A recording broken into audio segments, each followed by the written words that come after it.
I'll start off by saying something. Earlier, okay, there was a gentleman, I think it's a lecturer here, who came in and we greeted, and he said something. He said that, how do I say it now? He said something about the weather, that, okay, because it rained, that's the reason why quite a few people couldn't come in. And I said to him, there are no bad weather, there are only bad clothing. You know, if you put the time and you know you're going to come in, just be there, you know, at that time. I'm sure you probably have been here for like almost 2 hours. That's when I came in and I met you. It was one, I came in one, and I met her here. And so then, when it is what it is, diving right into it, I'm going to say something. Nobody is going to save us, right? What's the topic I'm going to talk about? It's about citizens' participation in governance, if I'm not mistaken. Nobody is going to come and save us. God will not do for us what He has given us the capacity for us to do for ourselves. One of the things I think we're very good at as Nigerians is that we pray a lot.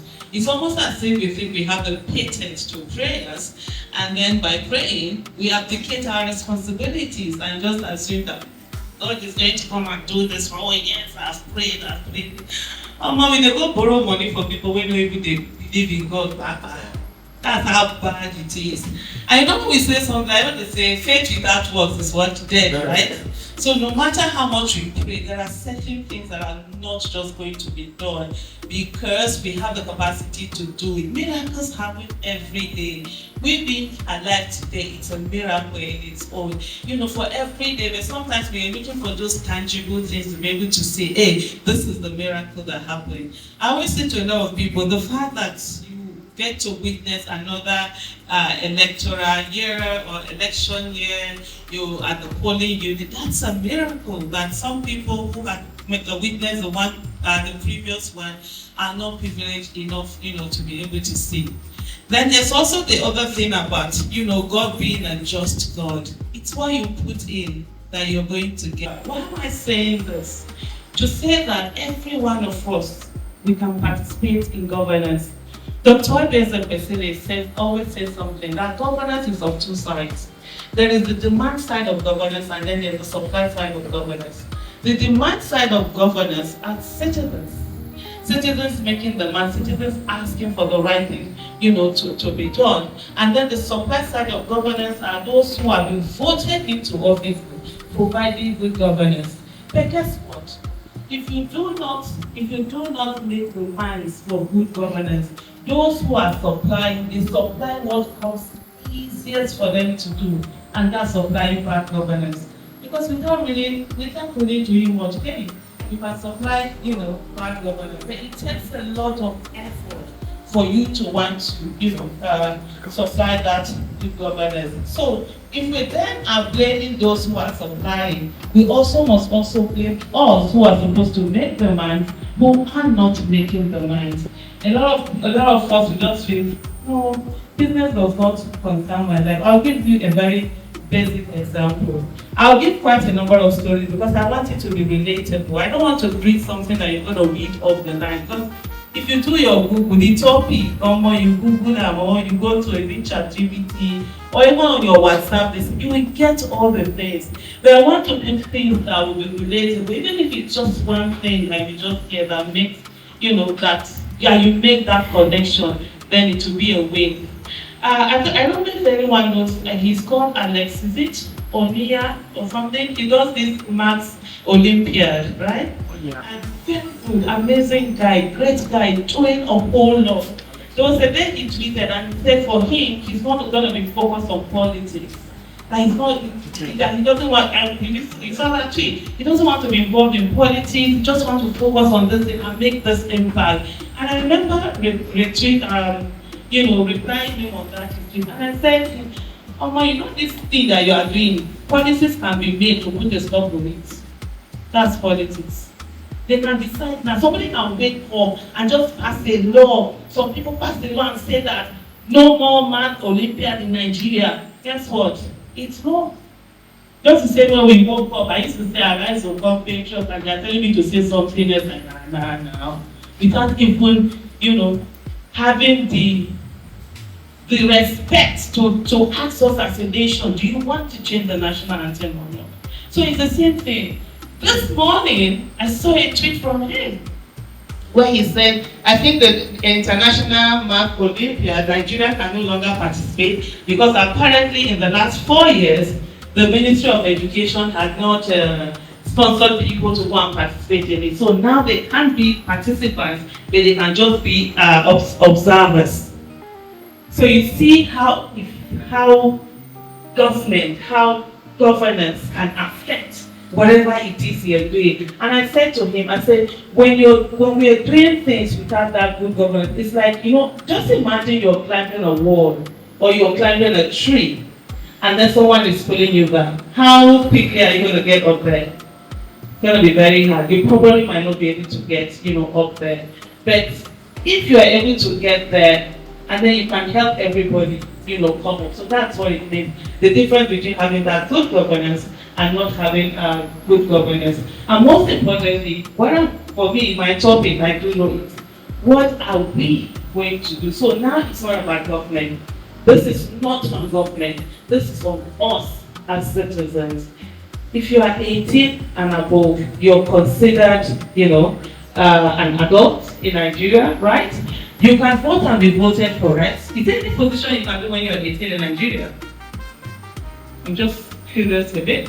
It's supposed to be, I don't know whether the councillor, can you run for councillorship at 18? Okay, so not students or not for professors with help of that in that. But let's say you can vote and be voted for. That's a very serious responsibility, right? You might feel that, I beg you, let me just read my book, get my first class, come out and everything. But there's governance that is waiting. And what decisions that are going to be made from now to the next 4 years are going to have direct or indirect effect on even your own life, even when you are minding your business. The thing with government, and I think there's also saying that after God is government, that saying is very perfect. And the thing with government is that you be minding your business, so they will mind you. Government will come and mind you. You'll be minding your business in politics, say your day, I say my day, it's a day something. Let everybody just be doing their thing. And then the next you go here, but it will come and affect you. Like, I didn't ask for this. So it's very important for us all to occupy our office of the citizen. Let me start with the office of the citizen. The highest office in the land is the office of the citizen. It's not the office of the president. It's not the office of the governor, obviously a senator or wherever. It's the office of the citizen. When we do not allow children to express themselves, so sometimes what people call disrespect is not disrespect. A child expressing his or herself to you and asking, why are you doing this? Why this? You need to explain.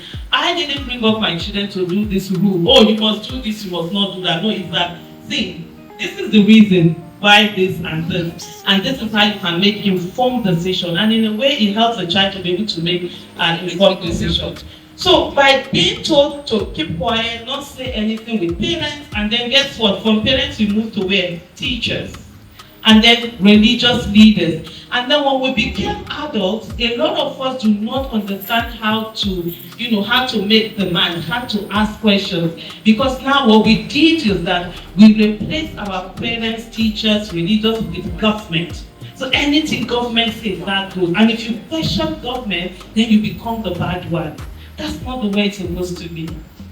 Advocacy is not you fighting the government. Advocacy is not you fighting the government. Advocacy simply means that you believe in the government, you know the government can do it, they have the capacity to do it, and you trust them to do it, and you're coming to advocate to them and say, hey, there is this problem. That's the demand side.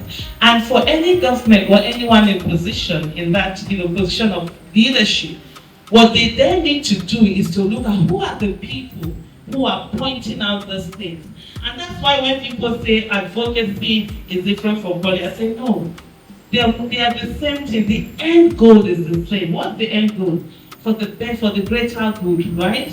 But the process of achieving the end goal is what differs. And so, while the people who are advocating are saying, hey, this is the problem, the ones who are in government and in leadership position are supposed to, hey, then solve the problem. At the end of the day, you have what is for the greater good. Unfortunately for us, the politics that we have today has not led to that, and sometimes people don't see that politics is supposed to be for that greater good. So please, advocacy is not fighting the government or being antagonistic. It is working as a team. It is saying, hey, we believe in you. The thing here that a lot of people will ask, how do we advocate? What do we say? So many people think advocacy ends with being on the streets, making demands, carrying pepper, inhaling tear gas, those are the activists. No, that's the last part. It is when things have deteriorated, nothing, all the talk and it has not this, there's no solution. That's when you get there. Because sometimes I see people who come to me and they want to start with protest. I'm like, what are you protesting for? Have you laid out what's the problem? What do you want from? Have you met the people? Have you written to them? Have you started the conversation? It's when they refuse to now solve the problem, that's when you now say you do the protest back. And there are a lot of people who are great, amazing activists, advocates, but they've never been on the street because that's not their line. Everybody has his place of strength. Play on your place of strength. There are people who are good at policies, designing policies. That's their own advocacy. That's their own activism.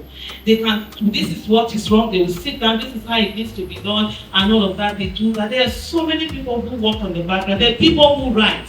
Writing is their thing. The way they will write, they will send powerful messages out there. There are people who their advocacy is through their music. There are people who it is through their art. There are different forms of expression. As much as possible, just ensure that you're putting, that message out there. What problem do you see today? How can it be solved? Put it out there. That's you also advocating. It doesn't necessarily mean that you have to be, out there on the street. But most importantly, being an active citizen, especially in Nigeria, comes with a lot. Because the people that fight you the most are actually the people that you're trying to fight for. And that's why I say to people, do not do anything because you have to. Do it because you want to. There's a difference. When you have to do something, if this paper is here and then I have to do it, I move it. Maybe if somebody comes and they don't acknowledge it, I'll feel a bit angry or whatever. They had to go and do that. But if it is me that want to do it, I want this paper out of here. I'm not even looking at anybody. I'll remove it. If you bring it back 10 times, I'll remove it 10 times. I'm the one who wants to read. I'm not seeking for anybody's validation. And I can stand whatever people say, however they talk, is their business. You know why? Because insults and praises are people's opinion about you. They are not your reality.